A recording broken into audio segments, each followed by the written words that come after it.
क्रिया योग की द्वितीय क्रिया। यह हृदय ग्रंथि भेद की क्रिया है। इसमें वासुदेव मंत्र के साथ प्राणायाम के कौशल से हृदय को केंद्र करके कुंभक द्वारा ग्रंथि भेद किया जाता है। श्री लाहिड़ी महाशय इसको नमस्कार क्रिया भी कहते थे। इसकी संख्या 200 प्राणायाम है।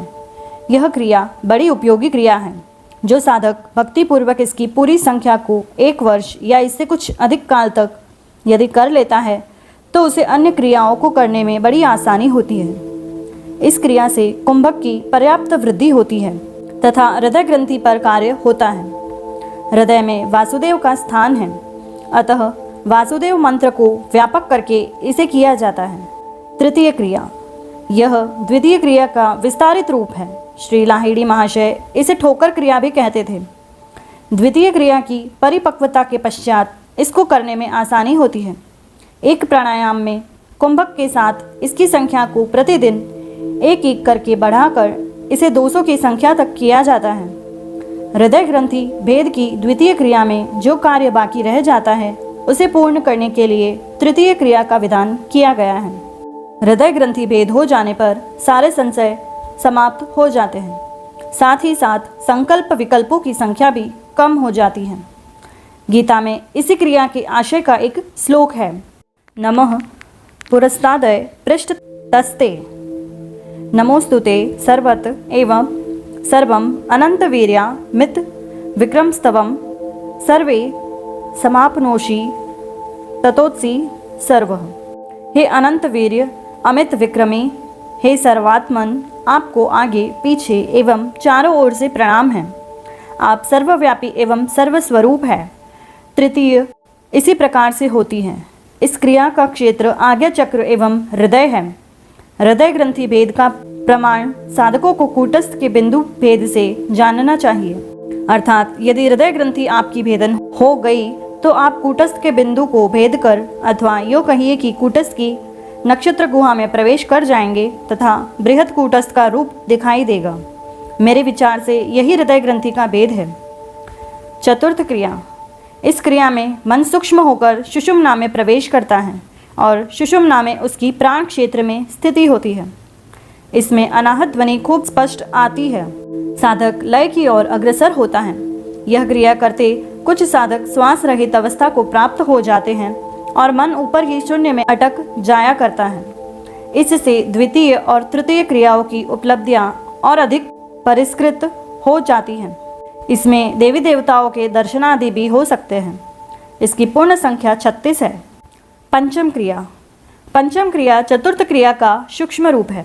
चतुर्थ के पूरे क्षेत्र को सूक्ष्म करके इसमें और अधिक तन्मयता के साथ प्राण के शीर्ष भाग को उदान से युक्त रखते हैं। यह क्रिया चतुर्थ से विशिष्ट है एवं इसमें मन अधिक सूक्ष्म होकर स्थिरत्व को प्राप्त करता है। इस क्रिया में ऊपर के 3 चक्रों का क्षेत्र ही आता है। पंचम क्रिया की संख्या भी चतुर्थ के बराबर ही होती है। इसी क्षेत्र में भगवान वासुदेव का साकार दर्शन होता है। साधक को वासुदेव दर्शन जब होता है तो उसके आनंद की सीमा नहीं रहती।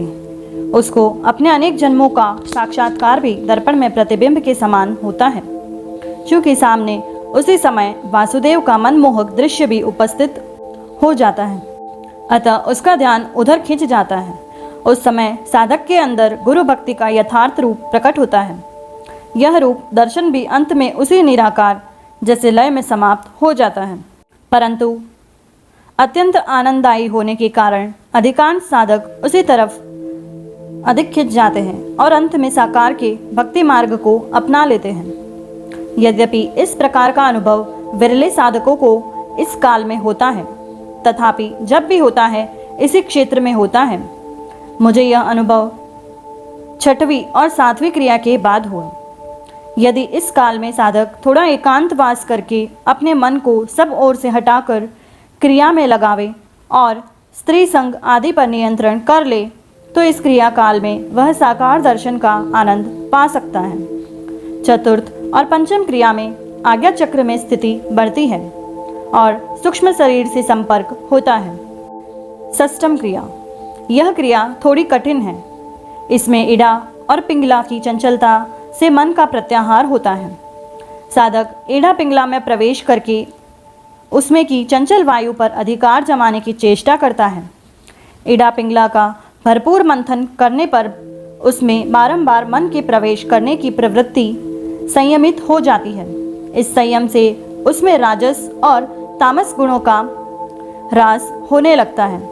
इस काल में साधक को सांसारिकता के झंझटपूर्ण कार्य यदि न रहे तो उसे बड़ी सहूलियत होती है। इसमें प्रथम क्रिया का प्राणायाम 432 बार सवेरे और 432 बार रात्रि में करने से कुछ आसानी होती है। यह क्रिया मूलाधार की आसक्ति ग्रंथि का भेदन करने के लिए है। इसको खूब मन लगाकर करने से शरीर से सूक्ष्म शरीर को अलग करने का कौशल प्राप्त होता है। यद्यपि सूक्ष्म शरीर को अलग करने की अलग से एक क्रिया है, तथापि इससे कुछ मिलती जुलती वह क्रिया है। इसकी संख्या भी 36 ही है। 36 बार एक कुंभक में इसे करने में बड़ी मेहनत और निष्ठा की आवश्यकता होती है। इसको 15-20 बार करते करते ध्यानावस्था भी आ सकती है। जो भी हो, इसके पहले की क्रियाओं से यह अधिक कठिन है। इसको कुछ लोग कुंभक के बिना करते हैं, परंतु विधान तो कुंभक में ही करने का है। सप्तम क्रिया। यह क्रिया षष्ठ क्रिया से थोड़ी भिन्न है। इसमें 200 तक जप करने का एक कुंभक है। षष्ठ क्रिया और सप्तम क्रिया मूलाधार ग्रंथि के भेद के लिए है। इसमें षष्ठ के द्वारा जो कार्य होता है, उसमें जो कुछ छूट जाता है वह इसके द्वारा पूरा किया जाता है। इसमें आज्ञा चक्र में अच्छी स्थिति होती है। इसमें भी एक प्राणायाम ही है। एक ही प्राणायाम में द्वितीय के बाद की सभी क्रियाओं को किया जाता है, परंतु इसमें आज्ञा चक्र में जप के समय पूरी तन्मयता आ जाती है, जो अन्य में नहीं होती। जो भी क्रियाएं हैं, उनका मूल उद्देश्य चौथी से सातवीं क्रिया का कूटस्थ में प्रवेश करा देने का है। कूटस्थ के ऊपर कोई झंझट नहीं है। एक बार कूटस्थ में प्रवेश हो गया तो उधर फिर यह सूक्ष्म शरीर अहंकार के स्तर तक तो चली ही जा सकती है। जहाँ तक मन रहता है वहीं तक क्रियाएं होती है। मन प्राण के साथ युक्त हो जाने पर प्राण को कोई रुकावट नहीं होती। वह विभिन्न स्तरों को आराम से पार करती हुई ब्रह्म मंडल तक चली जाती है। सबका सारांश यही है कि मन को सुषुम्ना में प्रवेश कराओ। यदि प्रथम क्रिया में ही हो जाए तो अन्य क्रियाओं की कोई खास आवश्यकता नहीं रह जाती। षष्ठ एवं सप्तम क्रिया का मूल उद्देश्य अपान की जड़ता को समाप्त कर देना है। यदि यह हो गया तो फिर कोई समस्या नहीं रहती। इन सब विवरणों पर लोगों साधकों में मत विभिन्नता हो सकती है, परंतु मेरा अपना यही अनुभव है। मुझे यह अनुभव प्रथम क्रिया के प्राणायाम करते समय सन 1986 में हुआ था। उसी समय अपान अपना स्थान छोड़कर प्राण के साथ युक्त हो गया। प्राण और अपान आपस में संयुक्त होकर प्रथम क्रिया के प्राणायाम पद्धति से ही 4 या 5 बार ऊपर नीचे हुए। मुश्किल से चौथे प्राणायाम तक मन नाभि क्षेत्र से आवाक होकर प्राण और अपान का एक साथ उठना देखता रहा। उसके बाद एक ही झटके में मन उनके साथ युक्त हो गया और श्वास बंद हो गई। इसके बाद तो ऊपर जाने में कोई रुकावट नहीं हुई। सभी स्तरों को पार करते चले गए और अपने गंतव्य स्थल तक पहुंच गए। वैसे मैं क्योंकि एक साधारण क्रियावान ही हूँ, इसीलिए जब यह अनुभव हुआ तो इसे मैं बाबा जी महाराज एवं गुरु बाबा की कृपा से ही यह हुआ ऐसा मानता हूँ। गुरु कृपा ही इसमें प्रधान है। मैं ऐसा मानता हूँ कि जो क्रियावान निष्ठापूर्वक ईमानदारी से क्रिया करेगा, उसके ऊपर गुरु बाबा लोगों की दृष्टि रहती है एवं जहाँ आवश्यकता होती है वहाँ कृपा स्वतः उपस्थित हो जाती है। अपनी मेहनत और गुरु कृपा के संयोग से साधक अपना लक्ष्य प्राप्त कर लेता है। अतएव क्रियावानों को यही परामर्श है कि निष्ठापूर्वक क्रिया करें। क्रिया काल में अभ्यास में शिथिलता नहीं आनी चाहिए तथा क्रिया पर पूर्ण विश्वास रखना आवश्यक है। खान पान में कोई चीज़ को मना नहीं किया गया है, फिर भी यदि मांस मछली का सेवन न करे तो अच्छा है। शराब पीना एकदम उचित नहीं है। यदि किसी को पहले से अभ्यास हो तो वे लोग धीरे धीरे कम करते करते उसे छोड़ दें, क्योंकि मन को स्थिर करने में बुद्धि की आवश्यकता पड़ती है। यदि बुद्धि विकृत हो गई तो कौन उसे नियंत्रित करेगा? आजकल धर्म पर तरह तरह की चर्चा करना एक फैशन जैसा हो गया है। अखबारों में एवं पत्रिकाओं में धर्म के ऊपर ऐसी उटपटांग बातें होती है कि पढ़ने पर बहुत दुख होता है। इन लेखकों को केवल पुस्तकीय ज्ञान ही रहता है। उसे पढ़कर अनेक लोग विभ्रांत हो जाते हैं। ट्रेन में, बस में लोग अनावश्यक बहस करते हुए लड़ पड़ते हैं। कोई कहता है ईश्वर निराकार है तो कोई उसे साकार कहता है। कोई अद्वैत मानता है तो कोई द्वैतवादी है। सब लोग अपने अपने सिद्धांत पर अड़े रहते हैं। वे लोग साधन यदि करते तो उन्हें अपने प्रश्नों का उत्तर स्वयं मिल जाता। आइए इस पर थोड़ी चर्चा की जाए। साकार, निराकार यदि कोई भी चीज़ है, अर्थात उसका यदि अस्तित्व है, तो रूप अवश्य होगा। हो सकता वह सूक्ष्म से सूक्ष्म हो या विशाल, परंतु एक रूप अवश्य होना चाहिए। हमारे शास्त्रों में उसे साकार और निराकार दोनों माना गया है। दूसरी बात यह है कि यदि इस सारी सृष्टि का कोई रचयिता या मालिक है तो भी उसका एक रूप होना ही चाहिए, क्योंकि वह कर्ता है। कोई भी कर्ता बिना रूप का नहीं हो सकता। यदि वह रूप वाला है तो कभी न कभी वह रूप विनाश को अवश्य ही प्राप्त होगा। अतएव वह अविनाशी भी नहीं हो सकता।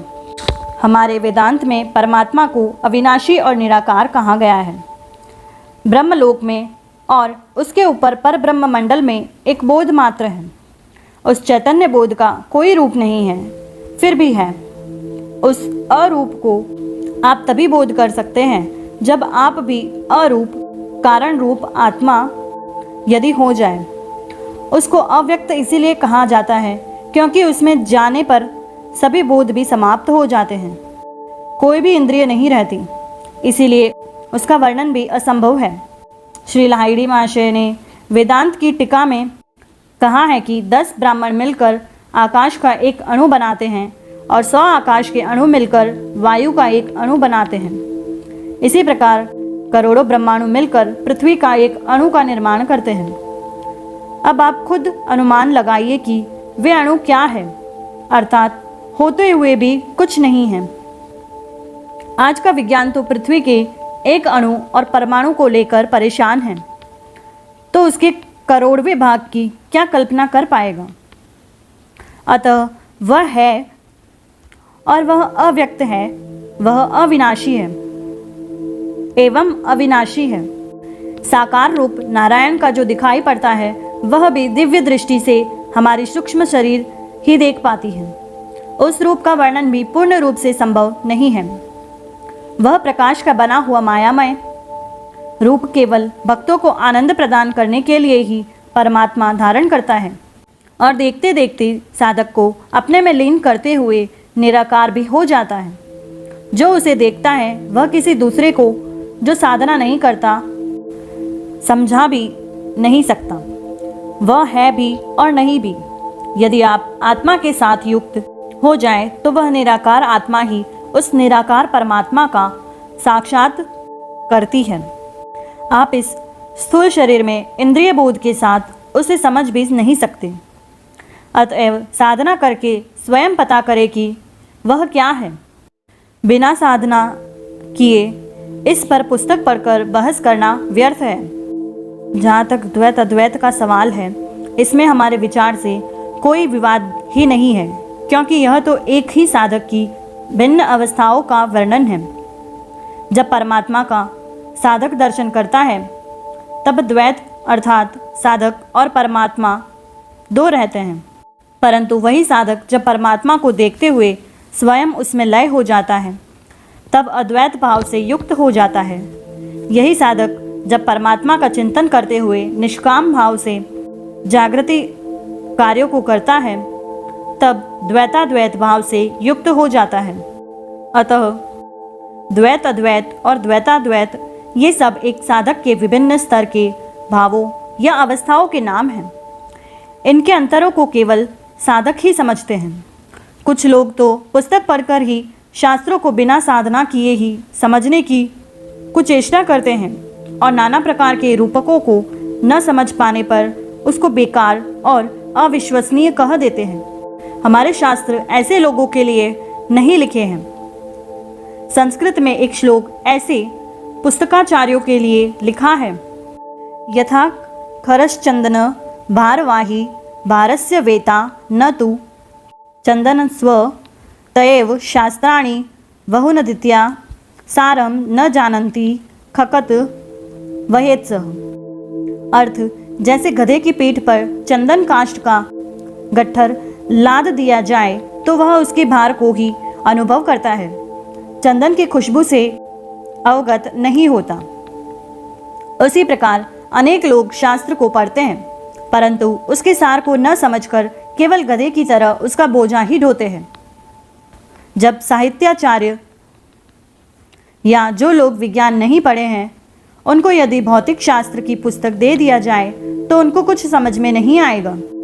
तो यह शास्त्र तो प्राण विज्ञान है, इसे कैसे समझेंगे? अतएव किसी चीज़ पर विश्वास और अविश्वास का विचार व्यक्त करने के पहले उसे समझना चाहिए। अतः साधन करें तो आपके सभी संशय समाप्त हो जाएंगे। इस समय हमारे कुछ लोग जो समाज में अग्रणी हैं, वे अपने स्वार्थ पूर्ति के लिए समाज को भ्रमित करने के ख्याल से मनुष्य के सिद्धांतों की खिल्ली उड़ाते हैं। मेरा एक ही प्रश्न उनसे है कि क्या वे मनुस्मृति को समझते हैं या पागल की तरह मात्र प्रलाप करते हैं? उन्हें तो पहले यह समझने की चेष्टा करनी चाहिए कि वे उस पुस्तक को पढ़ने के अधिकारी भी है या नहीं। ऐसे लोगों पर तरस आता है। अथातो ब्रह्म जिज्ञासा। आचार्य शंकर ने वेदांत दर्शन के प्रथम सूत्र की अपनी टीका में लिखा है कि ब्रह्म संबंधी प्रश्न वही कर सकता है जो साधन चतुष्टय अर्थात प्रत्याहार, धारणा, ध्यान और समाधि को प्राप्त कर लिया हो। इससे तो यही अर्थ है कि समाधि का ज्ञान रखने वाला ही ब्रह्म विषयक प्रश्न कर सकता है। यदि समाधि का ज्ञाता है तो वह तो खुद जान जाएगा। अतएव इस प्रकार से उन्होंने साधना करने पर जोर दिया है। पुस्तक पढ़कर ब्रह्म चर्चा करना और शास्त्रों को बिना समझे उस पर अपने मंतव्य प्रकाश करने का यह निषेध किया गया है। क्रियावान इन सब विचारों में न पढ़कर साधना करें। आपको यह जो देव दुर्लभ क्रिया एवं मानव शरीर मिला है उसके द्वारा साधन करके परमात्मा का साक्षात करें एवं देव दुर्लभ मोक्ष प्राप्त करें। इस संसार में जो भी ऐश्वर्य या सम्मान, धन आदि का आप संग्रह करेंगे वह सब यहीं छोड़कर चला जाना पड़ेगा। अतः स्व उपार्जित धन से शरीर की एवं परिवार की जरूरतों को पूर्ण करें। जो मिल जाए उसमें संतोष करें। इसका अर्थ यह कदापि नहीं है कि आप उन्नतिशील ना हो। आप अपनी चातुर्दिक उन्नति करें परंतु इसी के पीछे दिखावा न बनकर अपने प्राणदेव की भी साधना द्वारा कुछ सेवा करें, अन्यथा आप अकृत कहलाएंगे। भक्ति मार्ग के विषय में भी कुछ भ्रांतियां हैं। धार्मिक पुस्तकों का बिना अर्थ समझे पाठ करना, ढोल करताल के साथ कीर्तन करना, यह भजन जरूर है परंतु भक्ति नहीं है। भक्ति का जन्म ईश्वर दर्शन के बाद होता है। उसके पहले तो श्रद्धा का ही विभिन्न रूप रहता है। भक्ति तो उस परमात्मा के प्रति पूर्ण समर्पण के भाव को कहते हैं। जब तक उसका दर्शन नहीं होता तब तक आंशिक समर्पण ही हो पाता है, पूर्ण समर्पण नहीं होता। गोस्वामी तुलसीदास, सूरदास, मीरा, रैदास भगत, कबीर, नानक आदि जो अनगिनत महापुरुष भगवान के भक्त हुए हैं उनको भगवान का साक्षात दर्शन हुआ था एवं वे लोग यथेष्ट योग साधना भी किए थे। अधिकांश भक्त साकार उपासक हुए हैं क्योंकि साकार बहुत ही लोभनीय है। इसमें भक्ति की प्रधानता अपने आप हृदय में उमड़ पड़ती है। यदि आप इनके जीवन का ठीक से अध्ययन करें तो आपको पता चलेगा कि इन लोगों ने कठिन साधना भी की है। साकार भक्ति प्रधान और निराकार ज्ञान प्रधान है। कुछ लोग उपवास करने की प्रतियोगिता करते हैं। इस उपवास के द्वारा शरीर को सुखा देते हैं। वे अपने समाज में प्रतिष्ठा पाने के लिए ही ऐसा करते हैं।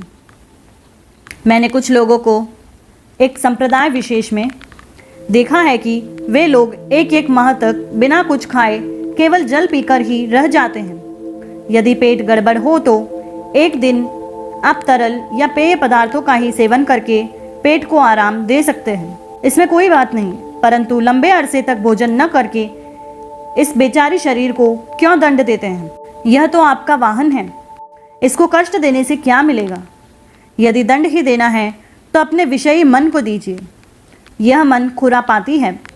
यह शरीर तो आपके प्राण को पंचभूतों के द्वारा प्रकट भोगों को भोगने में आपका एक माध्यम मात्र है। इसको सबल और निरोग बनाकर इससे साधना करें तो यह आपको जन्म मरण से छुटकारा दिला सकती है। आडंबर युक्त साधन न अपनाएं। ईश्वर को आडंबर पसंद नहीं है। झूठी प्रशंसा प्राप्त करने में या सांसारिक भोगों में अपने अमूल्य जीवन को नष्ट न करें। अतएव हमारे ऋषियों द्वारा उपदेशित साधना करके अपने जीवन को सफल बनाइए। परमात्मा की प्राप्ति के लिए प्रयत्न करिए, अन्यथा केवल भोगों में आसक्त होकर वासनामय जीवन समाप्त कर देना मूर्खता है और पशुवत है। शास्त्र पढ़ना हो तो सद्गुरु से पढ़िए। क्रियावानों के लिए श्री लाहिड़ी महाशय ने कहा है कि क्रिया करो, क्रिया ही गुरु है। यह क्रिया ही तुम्हारे सारे संशयों को समाप्त कर तुम्हारा कल्याण करेगी। तो आइए मन लगाकर अन्य विवादों से हटकर क्रिया करें। गुरु कभी मरता नहीं है। गुरु परंपरा तो नारायण से प्रारंभ हुई है। वे ही प्रथम पुरुष ब्रह्मा जी के भी गुरु थे। अतएव यदि साधन काल में गुरु अपना पार्थिव शरीर छोड़ भी दे तो निराश मत होइए। गुरु आपकी व्यवस्था जरूर कर देंगे, बशर्ते आप यदि निष्ठापूर्वक क्रिया करें। कोई न कोई आपको मार्गदर्शन के लिए अवश्य मिल जाएगा। गुरु सूक्ष्म शरीर से भी आपका कल्याण कर देंगे।